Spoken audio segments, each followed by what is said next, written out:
This video is brought to you by the generous support of my patrons on Patreon.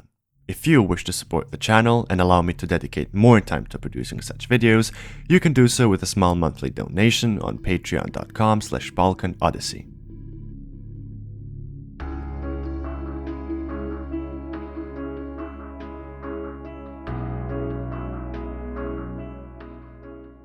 Greater Serbia, independent Croatia, native Albania, historical Bulgaria, etc., etc.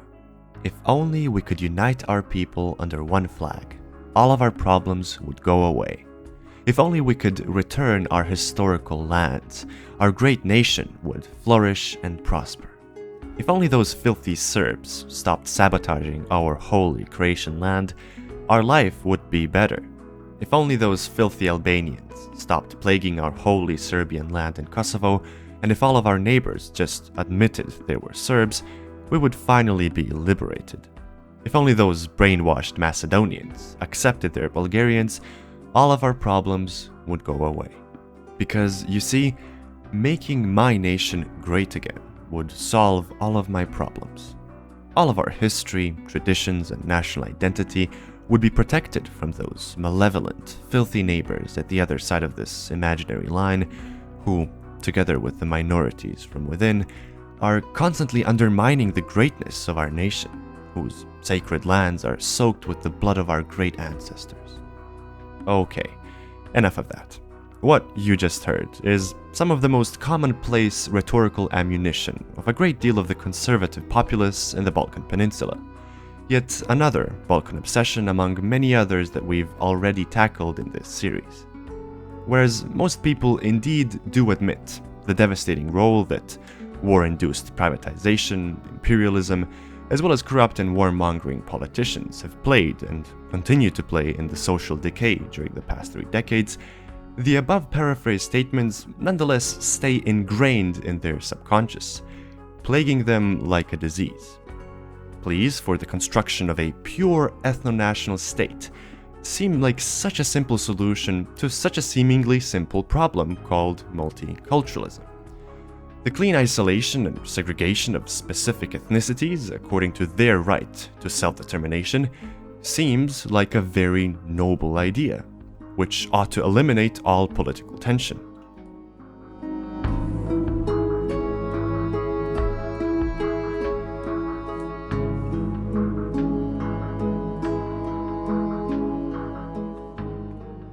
Ethnically ambiguous and multicultural societies and states, in their view, simply cannot work, apparently due to the conflicting national interests of the individual people groups, who are represented as inherently opposed, hostile, and threatening towards each other's cultural heritage. Therefore, apparently the best solution is for everyone to go their merry way, to draw a border around their lawn, stick a flag into the ground, and pretend like these surface-level aesthetic differences are gonna change any of the fundamental material realities that equally plague everyone. Low wages, non-existent pensions, criminal privatization, partocracy, nepotism, corruption, etc., etc. Now, this way of thinking may seem intuitive to the naked eye, if we assume that all societal shortcomings, whether it be the economy, politics, religion, or even sports, all seem to stem from that little pesky problem called multiculturalism. I mean, how could it not seem that way? That's exactly how it's framed in public political discourse. That was the leading principle of the counter-revolution which demolished Yugoslavia into these self-determined, independent, and democratic banana republics. Yugoslavia used to be the archetypal multicultural state, and its failure is allegedly the testament of the inability of multiculturalism to maintain a stable, functional society. The entire premise of the fragmentation of the former country was that the different ethnicities were deliberately sabotaging each other's interests through their politicians and bureaucrats, who are apparently the protectors and representatives of these exclusive interests. But is this the case? Is multiculturalism, combined with inherently different national interests, really the boogeyman which doomed Yugoslavia from its inception? Is coexistence truly impossible? Is it really political sabotage, theft of national identity, aggression, and imperialism that make the relations between Serbs, Croatians, and Bosniaks inherently irreconcilable? Is it really the only solution to simply further fragment this already shattered region and combine the pieces according to their ethnic composition into cleaner and cleaner superstates? Are the irredentists and ethnonationalists actually right? Well, no, they're not. Allow me to explain. This entire conception that ethnic and religious purity of a given country is a guarantee for prosperity, and that, consequently, the construction of isolated, pure ethnic superstates, which encompass the entirety of the ethnic populace, is fundamentally flawed on all levels of analysis. And in the following video essay, I will explain why.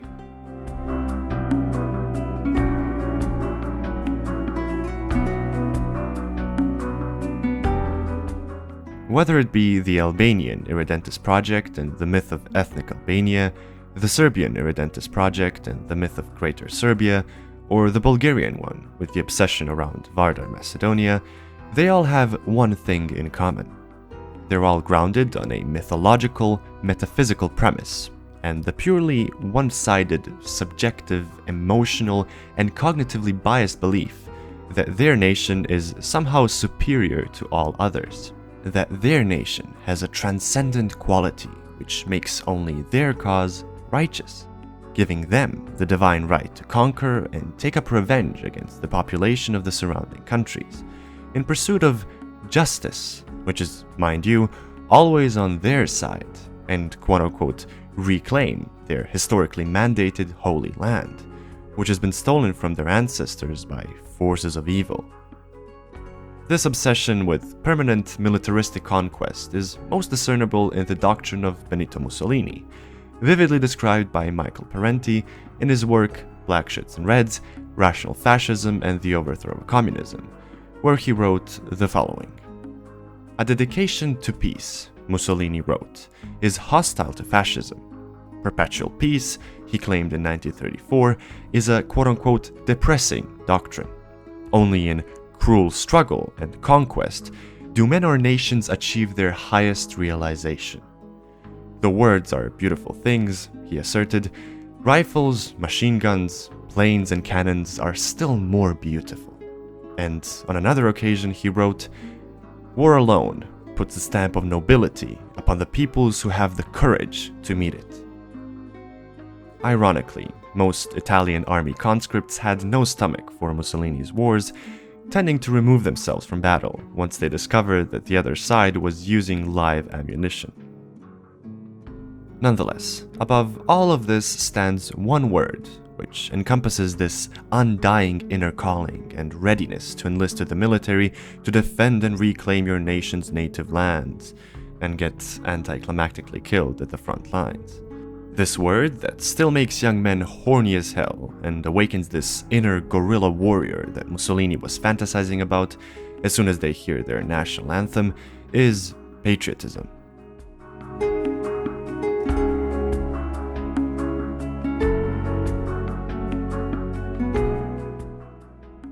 If none of this sounds silly to you already, allow me to explain why such thinking is nonsensical and ironically counterproductive to the allegedly patriotic aims of these endeavors.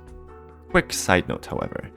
Accusing me of equating fascism with harmless and innocent patriotism is silly and naive at best.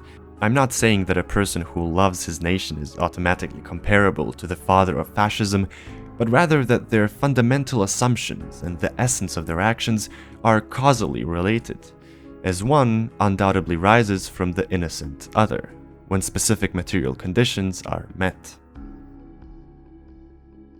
At its core, patriotism represents the devotion to and vigorous support for one's country. It implies that the given person will do anything it takes to better the living condition of his own kin. At face value, such thinking is only natural, as we are all emotionally driven to strive for the improvement of our immediate surroundings, in our immediate arena of struggle, which is inherently nothing bad. However, in this case, it's subconsciously taken as a premise that this can only be achieved at the expense of another people group, through the endless struggle for political, economic, and cultural hegemony between nation-states, through the conquest of land and overcoming of unclean heterogeneity. I mean, after all, the pie is limited, and one group must suffer for the other to prosper, and why on earth would you have sympathy for the other? I mean, they're alien to us after all. They're different. Their interests are in conflict with ours, right? They've already wronged us in the past, so why would I be the one to lend a hand of reconciliation when I know I'll eventually be stabbed in the back? Betrayal is in their blood. They've wronged us so many times. My family has suffered at their hands. Who can guarantee that it won't happen again, huh? I better stay loyal to my own kin and do whatever it takes to protect our interests. It's my duty, after all. This is precisely the kind of rabbit hole that one single axiom, one inherent premise can generate, that our interests differ from their interests. Now, let me ask you a simple question. What are your personal interests as a human being? What are the interests of your family, your community, whether it be ethnically homogeneous or not? Is it to retain and cultivate an abstract label of identity that you were born into, but you never got to choose in the first place? Is it to spill your blood and throw away your one and only life for a colored piece of cloth attached to a metal pole and a filthy rich inbred man on the throne, who doesn't give a single shit if you live or die? Is it to hate and murder your neighbor from across the street, or the one on the other side of the river that speaks a funny variation of the same language, only because he wants to stick a different colored flag on a metal pole and has a funny name? Because he was, with no choice of his own, born into his label of identity and burdened with all of the complicated history that that label carries, whether he likes it or not? Are these the fundamental needs of human life that compel you to hate, slander, and resent someone you've never seen in your life? No, they're not. Is this the basis upon which we ought to draw borders, raise walls, and erect barbed wire fences with armed men who may shoot those same funny-talking people if they dare to take foot onto foreign soil? No, it's not.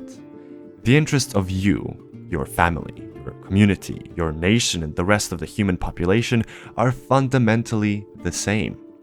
Food, shelter, health, education, family, meaningful and fulfilling work, leisure and amenities, a healthy environment. These needs are universal to every human being and can be acquired through cooperative and peaceful means for the entire world population. The geopolitical fight for hegemony among states, the conquest of territories, the imperial aggression and ethnic cleansing does not provide any of these things. Not for the champions of these conflicts, and especially not for the losers. As much as the cultural and historical heritage is a very real and valuable thing worth cherishing and maintaining, manifested through different art forms, religious interpretations, local cuisine, traditions, and customs, the concept of the nation-state, as it exists in its current form, and the state itself, is purely abstract and is grounded on some very disappointing and perhaps disturbing material realities.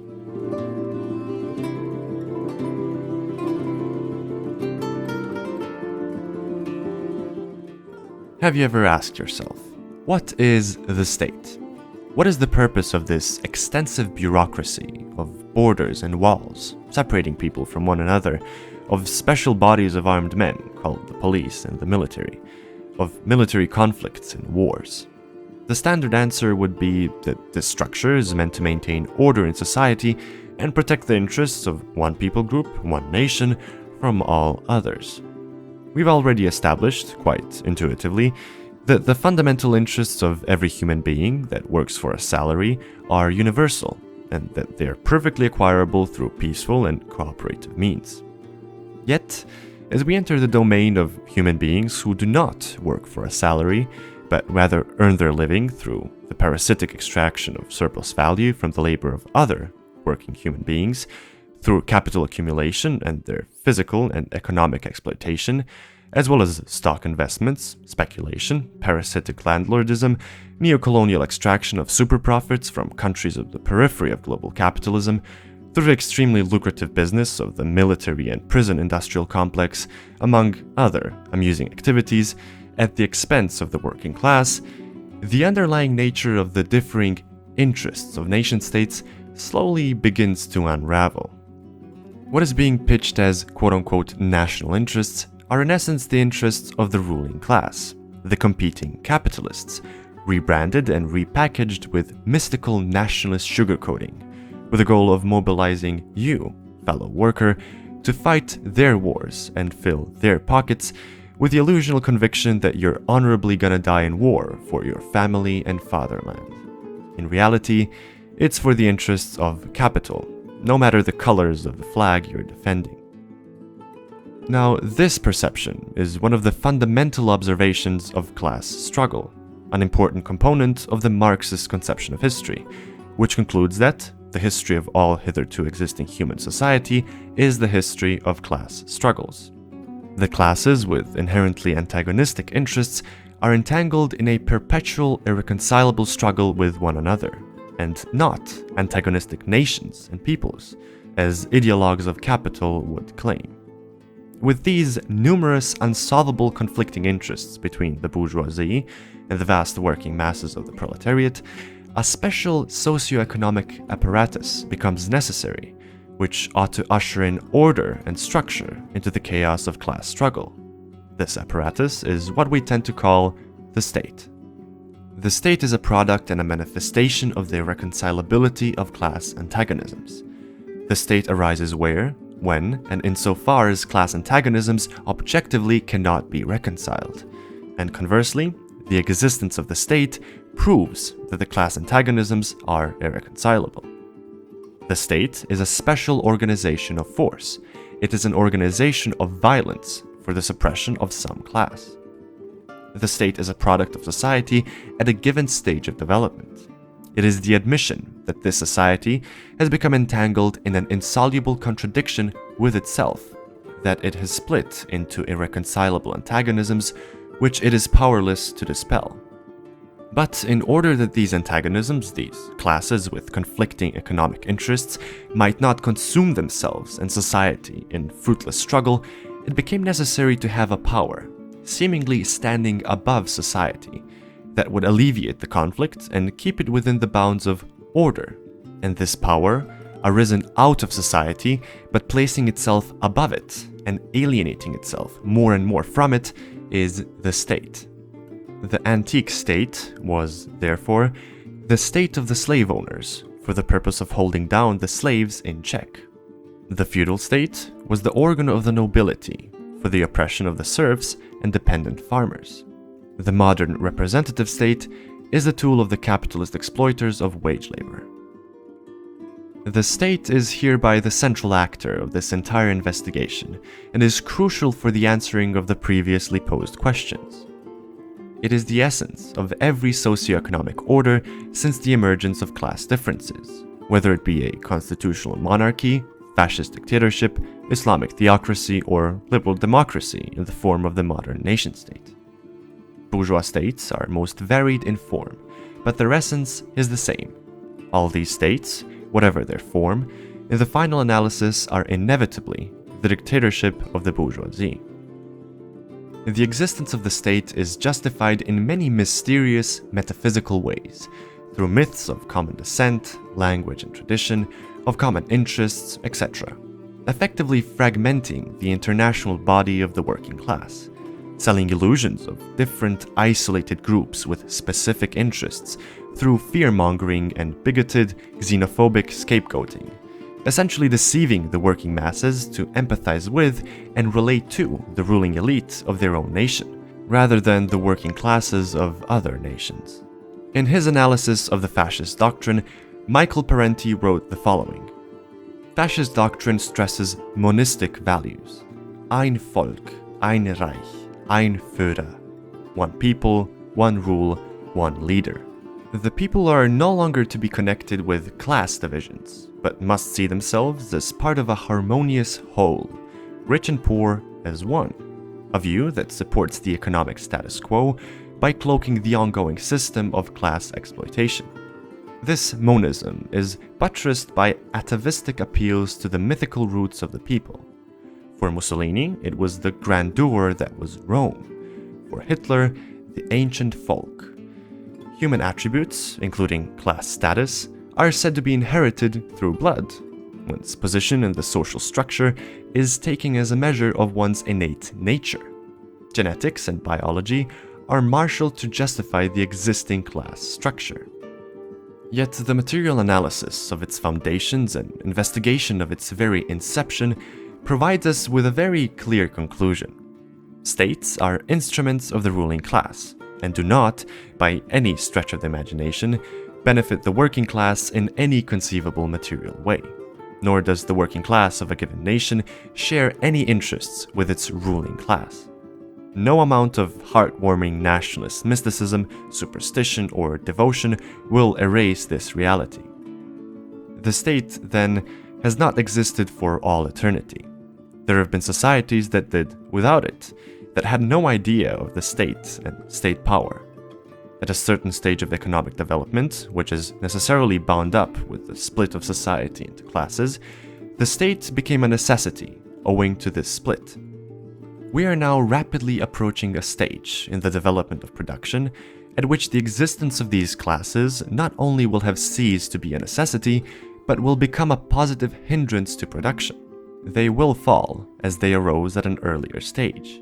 Along with them, the state will inevitably fall.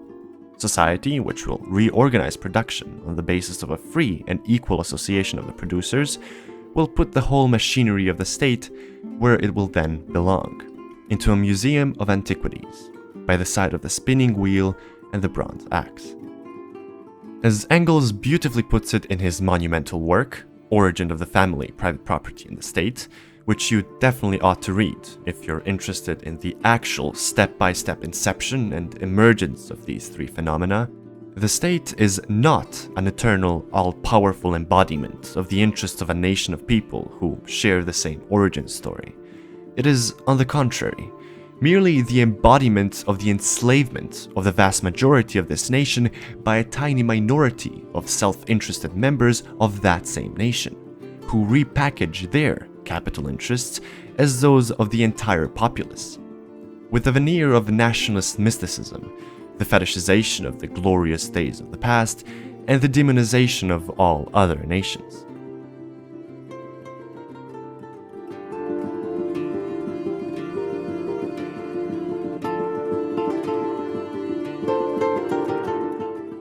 Now, such a conclusion may be somewhat off-putting and hard to accept for someone who has a deep sense of emotional and moral devotion to his nation, and that's perfectly fine.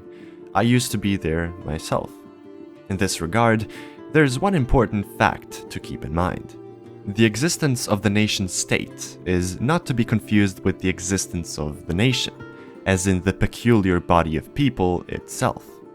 All the idiosyncrasies of your kin, the language, music, local cuisine, traditions, religions, and the rest will still exist, whether there is a barbed wire fence guarded by state-financed military personnel or not. Those men aren't there to protect any of those things either way. At the end of the day, there's nothing to protect there.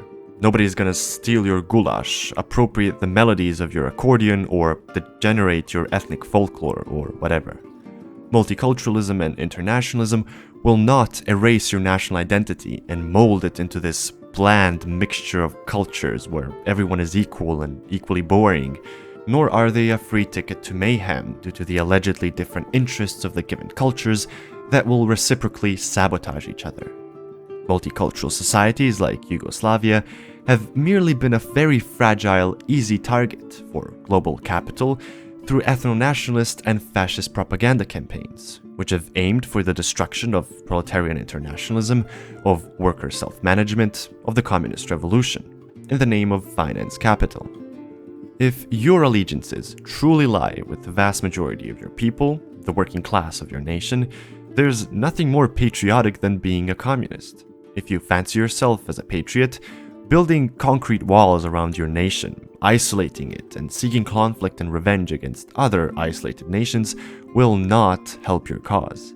It will not change any of the fundamental realities of the capitalist mode of production and the state apparatus, which is designed to suppress and exploit you together with your compatriots. The obsession with building an ethnically homogeneous Serbia, Croatia, Albania, or Bosnia through conquest, civil war, and ethnic cleansing will not improve your living conditions. Cleaning your country of minorities will not bring you food to the table, nor will it make your ethnically related politicians any less corrupt, exploitative, or deceptive. Whatever scapegoat you choose, whether it be multiculturalism, cultural Marxism, or old-school Judeo-Bolshevism, none of them will erase the fundamental realities uncovered by Marx. That reality will always be present, no matter how many layers of justification, mysticism, and deception they cover it in. And it's up to the coming generations to continue the legacy of exposing this reality, stripping it naked and showing it for what it really is. And finally, taking immediate action to end its reign. The philosophers have only interpreted the world in various ways. The point, however, is to change it.